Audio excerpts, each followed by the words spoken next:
चलो बच्चों, question number 2 का देखते हैं। लिखा है on comparing the ratios a1/a2, b1/b2 and c1/c2 find out whether the lines representing the following pairs of linear equations at a point are parallel और coincident. ठीक है, हमको ये बताना है कि इंटरसेक्ट कर रही है लाइंस। मैंने आप लोग को स्टार्टिंग की वीडियो में बताया था कि लाइंस इंटरसेक्ट कर रही हैं या फिर लाइंस कोइंसिडेंट है। कोइंसिडेंट का मतलब होता है जैसे एक मान लो एक लाइन है और एक से दूसरी लाइन है, दोनों एक दूसरे के ऊपर ऐसे आ जाएं। ठीक है, ऐसा एक दूसरे के ऊपर, तो इसको हम बोलते हैं कोइंसिडेंट। और एक थर्ड कंडीशन बनती है पैरेलल के। तो पैरेलल में क्या होता है, लाइन इससे पैरेलल हो सकती है ना। मैंने आपको स्टार्टिंग के वीडियो में बताया था कि 3 तरीके से ग्राफ्स बनते हैं। तो हमने अब तक जो ग्राफ पढ़े हैं उसमें देखा होगा तुम लोगों ने 3 टाइप के ग्राफ्स बने थे। फर्स्ट एक्सरसाइज और ये इसके बाकी के दोनों मिला के क्वेश्चंस। तो एक में पैरेलल लाइन बनी थी ऐसे, फिर दूसरे में इंटरसेक्टिंग और थर्ड में से कोइंसिडेंट। तो अब ये तो बात रही हम लोग कैसे बनाते थे इसको कि ग्राफ को प्लॉट करके। तो अब हमको बिना ग्राफ प्लॉट किए बताना है कि ये कोइंसिडेंट है कि पैरेलल है कि इंटरसेक्टिंग एट अ पॉइंट है। ठीक है, हमको उसका करके प्लॉट बिना प्लॉट किए बताना है। तो इसके लिए कुछ कंडीशंस है, आपको वो याद रखनी है। तो देखो हम बताते हैं उसको। हम लोग पहले क्वेश्चन लिख लेते हैं। फर्स्ट वन क्या गिवन है हमको, 5x - 4y + 8 = 0। और सेकेंड है 7x + 6y - 9 = 0। ठीक है, ये हमारा है क्वेश्चन। ठीक है, ये अब आप लोग जानते हो कि अगर मैं एग्जाम्पल के तौर पे अगर मैं इसको ऐसा लिख लूं, इसका स्टैंडर्ड फॉर्म क्या हो सकता है। ठीक है, आप लोग ऐसा लिख सकते हो यहाँ पे कि here a1x + b1y + c1 = 0। Similarly नीचे के लिए भी a2x + b2y + c2 = 0। ठीक है, अगर मैं ये जो नंबर वाले इक्वेशन है मतलब इसको मैं a b c के फॉर्म में लिख दूं, ठीक है, तो कोई प्रॉब्लम नहीं होगी। अब हम लोग कंपेयर करते हैं। तो आप लोग देखो ये फर्स्ट वाले क्वेश्चन को हम लोग कंपेयर करते हैं। तो हमको a1 की वैल्यू क्या गिवन है, दिखाई दे रही है आपको कुछ। तो देखो ये a1 x के बगल में, तो इसमें भी x के बगल में क्या है, 5 है। क्या है, 5 है। अब अगेन ऐसे ही a2 के लिए देख लो आप लोग, सॉरी b1 के लिए। तो b1 है हमारा और यहाँ पे 4 गिवन है। ध्यान रखना हम लोग सिर्फ 4 नहीं लिखेंगे, 4 के आगे का साइन लिखेंगे। तो अब तुम लोग बोलोगे सर प्लस के आगे क्यों नहीं लिखा। प्लस के आगे का तो अंडरस्टूड होता है कि वहां पे प्लस होता है, बट माइनस के आगे का अंडरस्टूड नहीं होता है। हमको माइनस साइन स्पेशली दिखाना पड़ता है। ठीक है, माइनस के लिए हम लोग यहाँ पे वही काम करेंगे, हम लोग यहाँ पे दिखाएंगे उसको -4। इसी तरह से हम लोग c1 लेट करेंगे। c1 गिवन है हमको +8, क्या गिवन है हमको, +8। ठीक है, इसी तरह से हम लोग इसको भी करेंगे a2 के लिए भी। तो a2 = क्या हो जाएगा, देखो आप लोग 7 और b2 = 6 और c2 = -9। हमको ये गिवन है। ठीक है, तो मैं यहाँ पे एक साइड में लिख लेता हूँ सारी कंडीशंस। आपके बुक में एक टेबल है उसमें गिवन है सारी कंडीशंस। ठीक है, तो मैं यहाँ पे लिखता हूँ अगर a1/a2 is not equal to b1/b2। ठीक है, एक्चुअली बुक में सिर्फ इतना ही गिवन है, तो मैं एक कदम एक आगे और बढ़ा देता हूं कि बोल दो नॉट इक्वल टू c1/c2। ठीक है, हमको यहाँ पे अगर a1/a2 इक्वल नॉट इक्वल है b1/b2 के। अब बाद में देखना, अगर ये चाहे c1/c2 के इक्वल हो चाहे ना हो। ठीक है, मतलब ये चाहे इसके इक्वल में हो या फिर चाहे इसके इक्वल में ना हो, तो भी ये हमारा कौन सी लाइन इसकी बनेगी, इंटरसेक्ट एट अ पॉइंट। कैसे बनेगी, इंटरसेक्ट एट अ पॉइंट। मतलब कि इसके जो लाइंस बनेंगी वो कुछ इस तरह से बनेंगे, ऐसे इंटरसेक्ट करेंगे पॉइंट पे, यहाँ पे। ठीक है, मतलब ये फर्स्ट लाइन के हो सकता है, ये फर्स्ट इक्वेशन की लाइन हो a1 b1 c1 और a2 b2 c2 second equation की लाइन हो, वो ऐसे इस तरह से इंटरसेक्ट करेंगे।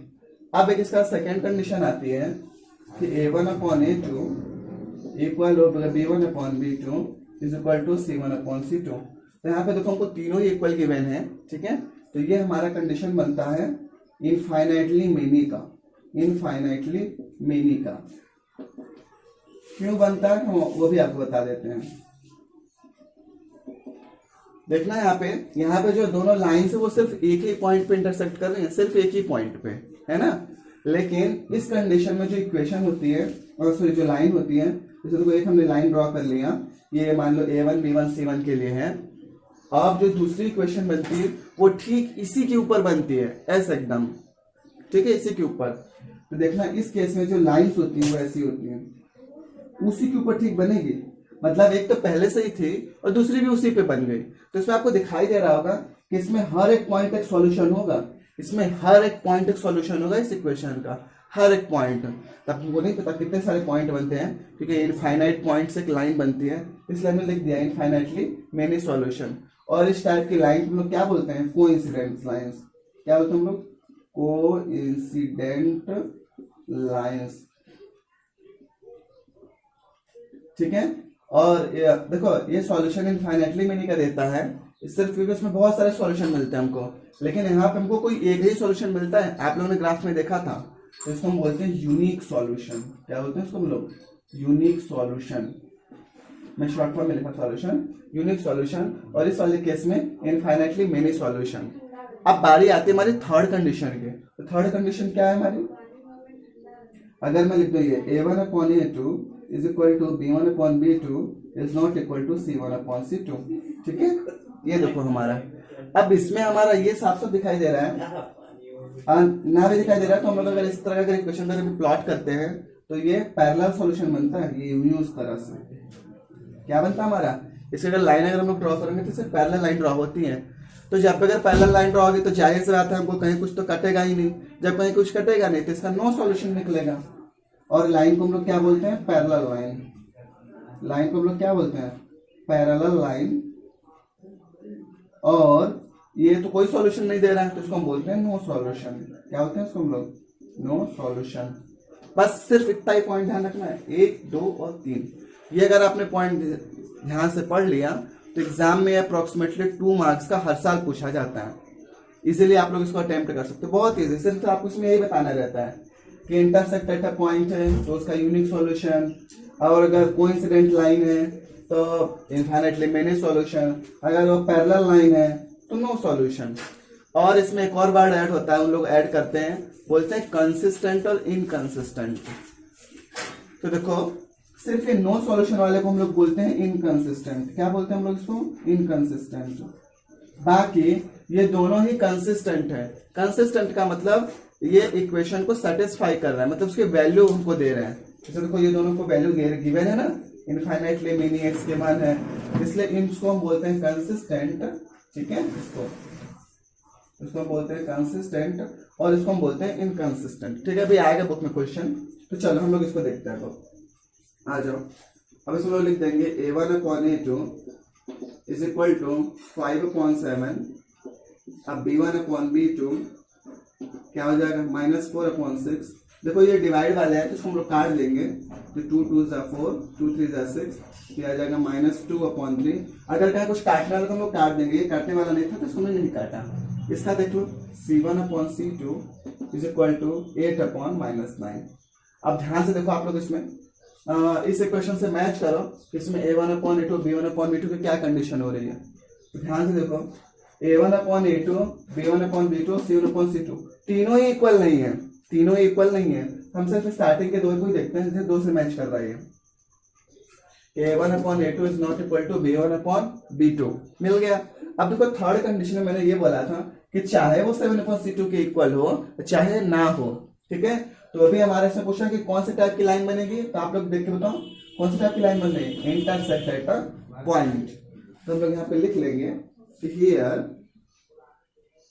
हमको यहाँ पे क्या दिख रहा है, here A1/E2 is not equal to B1/B2। हम इसको लिखने की हमको जरूरत नहीं पड़ती है कि चाहे कुछ भी हमको उससे कोई मतलब ही नहीं है, ठीक है। ये हमारा हो जाएगा। तो हेंस गिवन पेयर मतलब ये जो हमारे दो पेयर इक्वेशंस के, हेंस गिवन पेयर, ठीक है, hence given pair intersect at a point.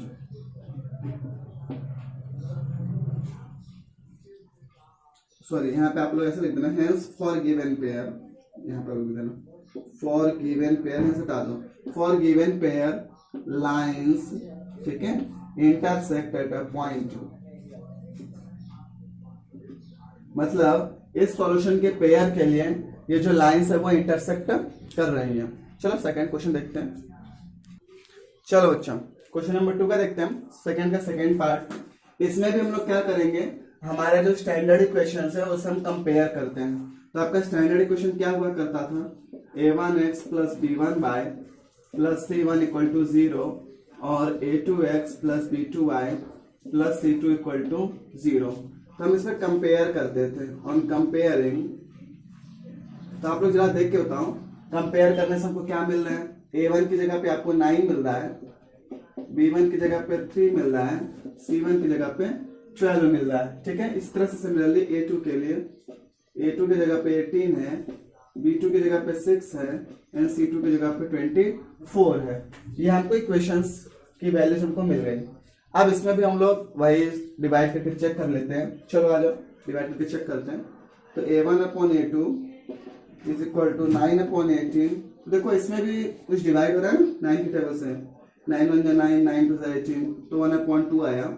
उसी तरह से हम लोग इसका भी कर लेंगे, b1 अपॉन b2 का भी। तो क्या गिवन है, 3 अपॉन 6, ये भी कट जाएगा, दिख रहा हमको, 3 1 जा 3, 3 2 जा 6, क्या हो जाएगा 1 अपॉन 2। अब इसी तरह से c1 अपॉन c2 का भी देख लो, 12 अपॉन 24, ये भी कट जाएगा 12 की टेबल से। तो हमको इसमें तीनों ही कंडीशन में ध्यान से देखो आप लोग, इसमें से कौन सा मैच कर रहा है, इस वाली लाइन से, इस वाली लाइन से आप लोग देखो कौन सा मैच कर रहा है इस वाली लाइन में। तो हमको एक चीज दिख रही है यहाँ पे, हमको तीनों देखो इक्वल है, a1 अपॉन a2 भी 1/2 है, b1 बाई b2 भी 1/2 है और c1 अपॉन c2 भी 1/2 है। तो हमको इसमें ये वाली कंडीशन मिल रही है इनफाइनाइटली मेनी सॉल्यूशन के, है ना। तो हमको सॉल्यूशन इसमें नहीं लिखना है, इसमें हमको बोल रहा है लाइंस हमारी कैसी है। तो लाइंस की पोजीशन मैंने क्या लिखी है, कोइंसिडेंट लाइंस। हमको क्या पूछा है, लाइन की पोजीशन पूछा है, ये सॉल्यूशन नहीं पूछा है हमको। तो हम लोग यहाँ पे लिख देंगे कोइंसिडेंट लाइंस, है ना। देखो यहाँ आगे here a1 upon a2 equal to b1 upon b2 is equal to c1 upon c2, है ना। तो फॉर गिवन पेयर, ठीक है, lines will be coincident, will भी नहीं, लाइंस और कोइंसिडेंट मतलब कंफर्म ये हैं, ठीक है। लाइंस क्या है, कोइंसिडेंट है, ठीक है। चलो थर्ड देखते हैं ऐसे ही। चलो थर्ड का देखते हैं। हमको कंडीशन हमने क्वेश्चन लिख लिया, 6x minus 3y plus 10 equal to 0 and 2x minus y, क्या क्वेश्चन है मैं जरा देख लेता हूँ, 2x minus y plus 9 equal to 0, ठीक है। हमको ये क्वेश्चन दिया मैंने, 6x minus 3y plus 10 equal to 0, 2x minus y plus 9 equal to 0, ये हमको गिवन है। तो चलो हम इसे मानते हैं, a1 इक्वल टू क्या हो जाएगा 6, b1 equal to minus 3, c1 equal to 10, फिर a2 equal to 2, b2 equal to minus 1, c2 equal to 9, है ना। हमने लिख लिया ऐसा। अब अगेन a1 अपॉन a2 में 6 अपॉन 2 लिख लेंगे, इसको ये डिवाइड हो जाएगा ना, देखो यहाँ पे 2 1 जा 2, 2 3 जा 6, तो ये 3 आ गया। अब इसमें देखो माइनस 3 अपॉन माइनस 1, ये माइनस से माइनस कैंसिल आउट, प्लस 3 आ गया। यहाँ पे देखो 10 अपॉन 9, वाओ। अब देखो आप लोग इसमें कौन सी कंडीशन बन रही है, सबसे नया वाला ये लास्ट का। कैसे, a1 अपॉन a2 क्या गिवन है हमको 3, ठीक है, b1 अपॉन b2 क्या गिवन है 3, c1 अपॉन c2 क्या गिवन है 10 अपॉन 9। तुम्हारी कंडीशन बन रही ना, a1 upon a2 b1 upon b2 की इक्वल है ना, a1 upon a2 b1 upon b2 के इक्वल है, बट थर्ड वाले के इक्वल नहीं है। तो उसको साफ साफ क्लियर दिख रहा है, नो सॉरी पैरेलल लाइन। तो हम लोग लिख देंगे कि फॉर गिवन पेयर, हाँ यहाँ पे लिख लेना साइन ये वाला, a1 upon a2 is equal to b1 upon b2 is not equal to c1 upon c2. Then for given pair, lines are parallel. Lines क्या है, पैरेलल है, ठीक है। इस तरह से हम लोग इस क्वेश्चन को भी सॉल्व कर लेंगे। क्वेश्चन नंबर 3 का देखते हैं बच्चों, पढ़ो क्या लिखा हुआ है। on comparing the ratios a1 upon a2, b1 upon b2 and c1 upon c2, find out whether the following pair of linear equations are consistent and inconsistent. अब यहाँ पे हमारी बात आ रही है कंसिस्टेंट और इनकंसिस्टेंट की। तो हमने अभी इस इक्वेशंस में पढ़े हैं कि हमने किसको कंसिस्टेंट बोलते हैं, किसको इनकंसिस्टेंट बोलते हैं। तो जो इक्वेशन हमको सॉल्यूशन दे, चाहे वो इनफाइनाइटली मेनी हो चाहे वो यूनिक हो, दोनों, उसको हम बोलते हैं कंसिस्टेंट। और जो सॉल्यूशन दे ही ना उसको इनकंसिस्टेंट। तो आप चाहे कोई ये याद रख लो, आप सिर्फ इतना याद रख लो कि नो सॉल्यूशन वाला इनकंसिस्टेंट है तो बाकी दोनों कंसिस्टेंट होंगे। ये सबसे ज्यादा इजी याद करना कि जो नो सॉल्यूशन होता है उसको हम इनकंसिस्टेंट भी बोलते हैं और वो पैरेलल होता है। No solution, parallel line, inconsistent. तो बाकी का तो हम लोग वैसे भी जानते हैं कि क्या हो जाएगा। चलो हमने इक्वेशन यहाँ पे लिख रखा है 3x + 2y = 5, 2x - 3y = 7। अब देखना ध्यान से हमको यहाँ पे एक बात, हम लोग क्या करेंगे, ये भी हमारा क्वेश्चन उसी के जैसा है बट हमारे उन सब में इक्वल में 0 लिखे थे, यहाँ पे 0 नहीं गिवन है। तो आप लोग की जो इच्छा, आप लोग चाहे तो 5 को साइड ले आके 7 को साइड ले आके 0 लिख दो, नहीं तो हम लोग ऐसे सॉल्व कर लेते हैं, देखते हैं क्या हो जाएगा। तो a1 हमारा इसमें क्या गिवन है 3, b1 क्या गिवन है 2, c1 क्या गिवन है 5, ठीक है। और यहाँ पे a2 क्या गिवन है 2, b2 गिवन है -3, c2 क्या गिवन है 7। अब हम लोग अकॉर्डिंगली लिख लेंगे। तो a1 upon a2 हमारा क्या हो जाएगा 3/2, b1 upon b2 2 upon -3 और c1 upon c2 5/7। आप लोग यहाँ पे चीज दिखाई दे रही होगी, देखो क्या इसमें आपको चीजें दिखाई दे रही है इस इक्वेशन में कि a1 upon a2, b1 upon b2, c1 upon c2।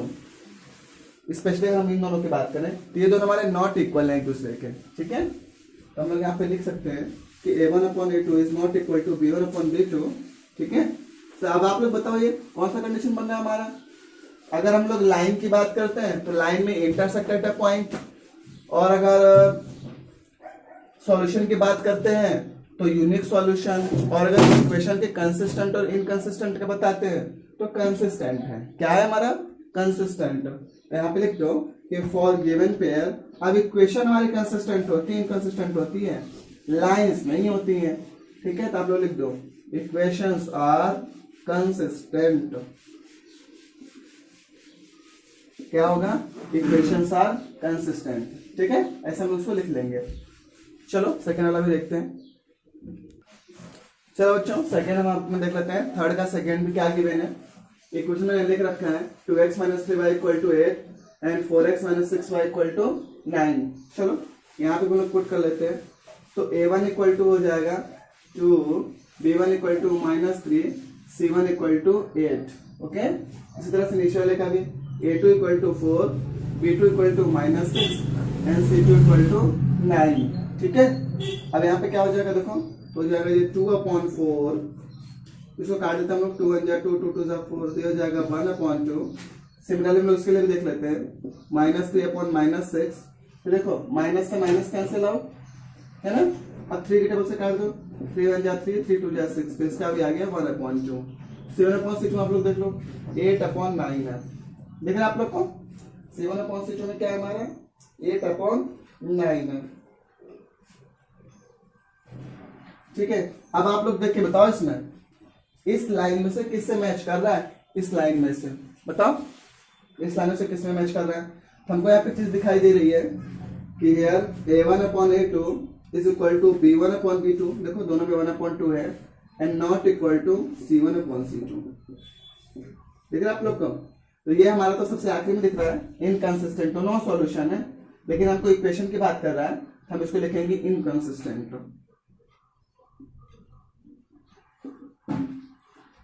ठीक है। ये इस तरह से ये हमारे for a given pair equations are inconsistent. चलो आगे बढ़ते हम लोग। चलो अच्छा थर्ड पार्ट का हम लोग देख लेते हैं।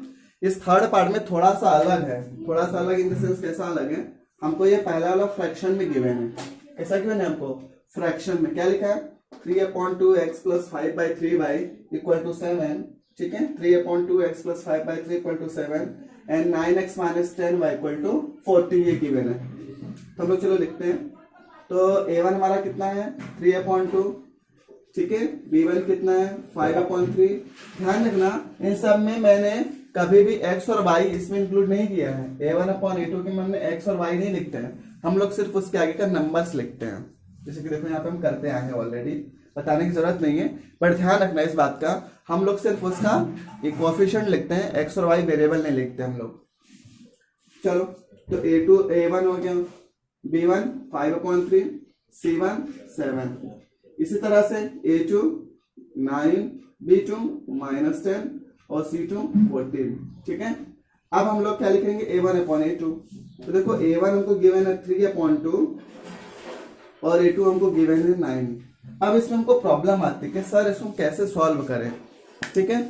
इसका सबसे बढ़िया तरीका ये है कि आप लोग जैसे ये a2 है ना, ये सिर्फ हमारा एक नंबर है, तो इसके नीचे भी हम लोग 1 1 लगा देते हैं, ठीक है। क्या लगा देते हैं हम लोग 1, इससे कोई प्रॉब्लम नहीं होनी चाहिए आप लोग को, ठीक है। इसमें से अगर हम लोग 1 अगर लगा देंगे तो देख रहे आपको 3/2, फिर ये हमारा इक्वेशन का अपॉन है, ये हमारा किसका अपॉन है, ये वाला अपॉन है हमारा जो मैंने देखा। अब 9 के नीचे भी 1। तो एक बात हमेशा याद रखना, मैं यहाँ पे भी लिख के आपको समझाता हूँ, यहाँ पे मैं लिख के समझाता हूँ, ध्यान से देखो कि 3/2 डिवाइड बाय 9/1। इसमें हम लोग क्या करते हैं, जो सबसे नीचे वाला है उसका सबसे ऊपर में मल्टीप्लाई होगा।